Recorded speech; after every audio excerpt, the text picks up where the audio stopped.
Hannah, and today I'm going to teach you how to make pour art. So last year when we were in quarantine, I kind of picked up this hobby that's called pour art, and it kind of looks like that. And it's really easy to do, and it's not super stressful. So I'm going to show you how to do it. So what you're going to need is soap. You can use dish soap, you can use like hand soap for the bathroom, any kind works. You're going to need a plastic table cover. I just get these from the dollar store. Painter's tape, Mod Podge for the very end, some plastic cups, paint. I suggest using 4. You're going to need white acrylic paint for the base. Then you're going to need, I got this gray, purple, and black. So you also need a canvas. This is just an 8x10. I recommend if you're going to be making a bigger canvas, get the double the paint, or it's not going to pour over the whole canvas and then you're going to be stuck. And most importantly, need gloves, because your hands will get very covered in paint if you don't. So in these cup here, I already prepped it. I have a cup full of soapy water. It has about 10 drops of soap in it, just so it gets foamy enough.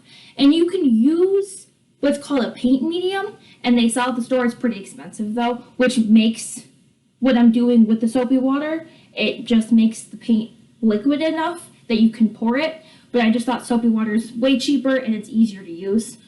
So in this cup, I have about the full container of purple. And then in this cup, I have half, not even, less than half of the black. You don't want too much of the dark color or it's going to take over the whole pour and mix weirdly with the rest of the colors. You do need the full cup, the full container of the white, and then I have the full container of the gray. And more paint is better than less paint. If you have extra, it's way better than like not making enough and then being stuck. So what I did is I poured water in, the soapy water into it, and you want it to be this liquidy. You want it to be able to pour well, but not be too runny, or it's just gonna run off and not sit, if that makes sense. So I have those here. And what I did with the painter's tape is you want to tape the edge of the canvas in the back so it doesn't pour over and it's really gross and sticky. Sometimes you can tape here too, but I just did the edges. So I'm going to put my gloves on.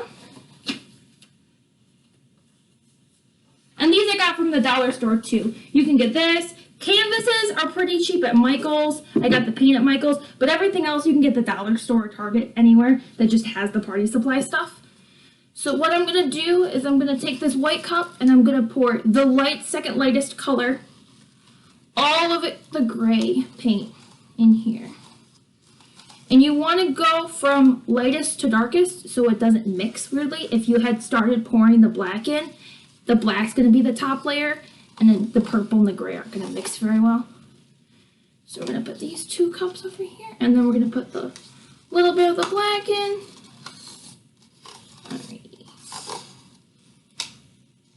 So now the cup looks like that, and it's full, but you don't stir it, don't mix it, just take the spoon out. So they're all layered in. And this is the fun but scary part. So make sure everything is covered with the tarp so you don't get paint everywhere in your table. And you're just going to pour it right on top. And then I usually like to pick up the canvas just so I have more control over it. And you're going to tip it to each corner. Make sure that all the paint doesn't run off when you get to the first corner. You're not going to be able to hit all the other corners. But you're just going to let it slide. And then quickly, once it gets over the corner, tip it the other way. So gravity's pulling the paint down.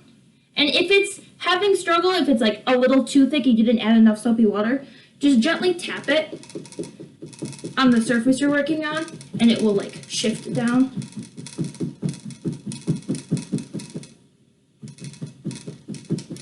There we go.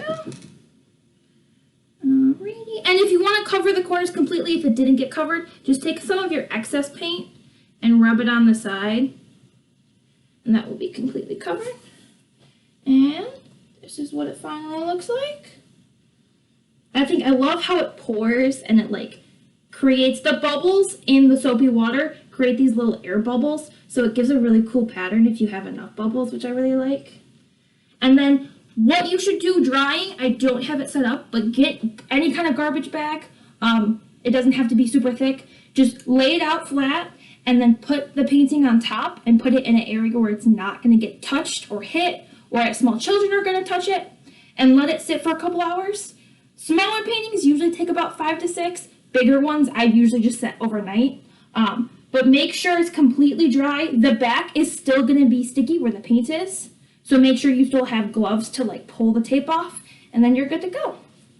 One of my favorite things I've been doing with the pour art, and it's kind of like an extra step you can do, but it's called Mod Podge, and it's like this glow sealer. So if you spray it on once it's completely dried, and just rub it over a little bit with some paper towel, it's gonna feel a little bit sticky, but it has a nice sheer to it at the end.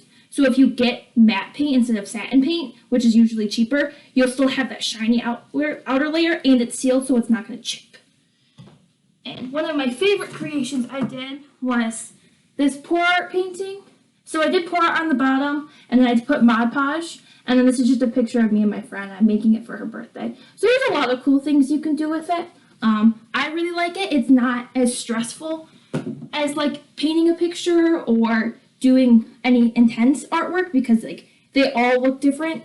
So that's why I love it. Thank you for watching.